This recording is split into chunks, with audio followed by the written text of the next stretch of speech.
So for this video, I'm going to show the Azure Firewall. So I created a virtual machine. So let's go to it. And first you guys, okay. I was playing around with it. So you go to public IP address. So let's refresh it.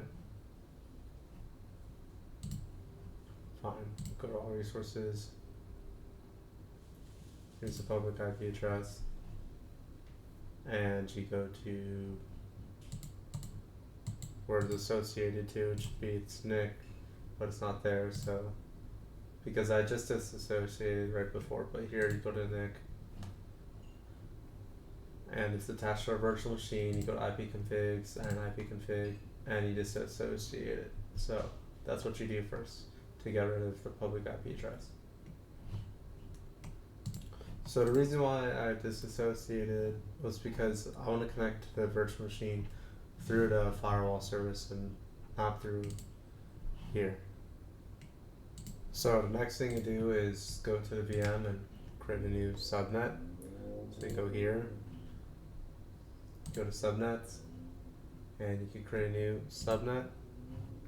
Call it Azure Firewall subnet, or yeah, we'll do that. Azure Firewall subnet, and everything else is good. So I'll come back when it's created. Alright, so now we could create the firewall. So firewall, click here, add new firewall.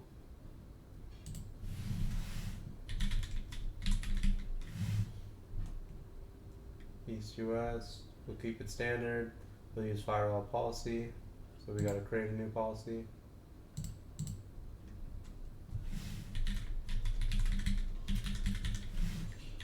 Keep it standard, same region, East US. And we'll use an existing virtual network and public IP. So it says can't be associated, so you need to make a new one. So we'll just call it firewall IP. Okay, and looks good, and we'll create it, and I'll come back after it's ready. Okay, it's finally ready. Let's go to it. So we're in the firewall, go to firewall manager. It says click here, manage this firewall. We'll go to Azure firewall policies. We'll click the policy that we made. We'll do DNAT rules. And let's create a rule collection. So just give a name for the rule collection. Just rule collection. We'll keep it as that. We'll give it best priority, lowest, which means highest. And let's give it, let's just say RDP. And we'll do our, so this was gonna be your computer's public IP address. So I just looked it up online. Protocol through TCP, and you pick 3389 and move over. And now the destination is going to be your firewall's public IP address. So let me open a new tab so I don't have to do all this over again. And you go to, where is it?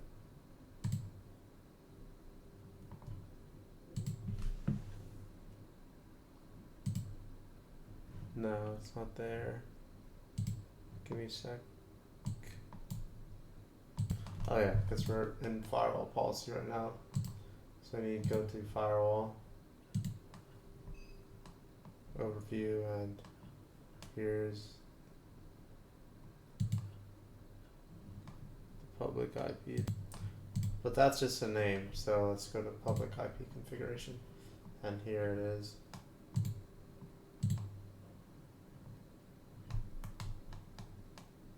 It's a clipboard button. I'll exit out and I'll put that in. And for this, so the translated address is the one of the private IP of the virtual machine. So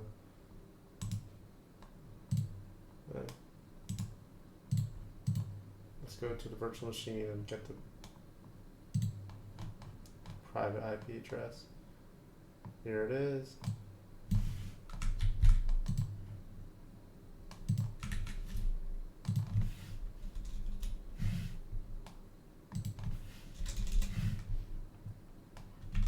And the translated port is 3389, and it doesn't have to be 3389. It could be whatever open port that you picked in the beginning, but make it consistent. Follow it. I'm not doing 3389 because it's a Windows virtual machine. I'm talking about RDP. I just chose that one.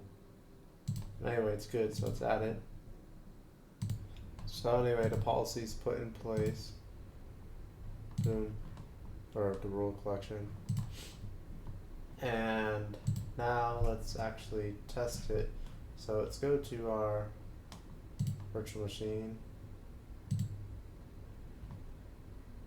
And okay, so you see there's no public IP because we deleted it way in the beginning or disassociated it. So let's do RDP. So like I said, I chose 3389. It wasn't random. I did it so I could remote into. So basically, the whole point of the firewall is that we could connect through it instead of connecting directly to the virtual machine through its public IP address. We connect to the IP of the firewall, and since we allowed that rule collection of 3389, we could RDP into the virtual machine through it. And so let's go to public IP configuration, and this is where we're going to put for an RDP session.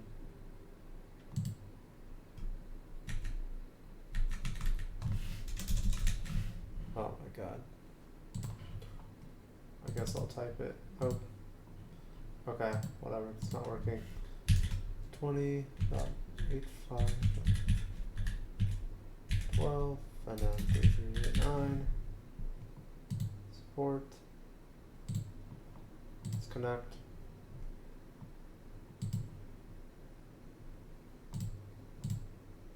And then you put in virtual machine login info. And look, it found the name of our virtual machine VM demo.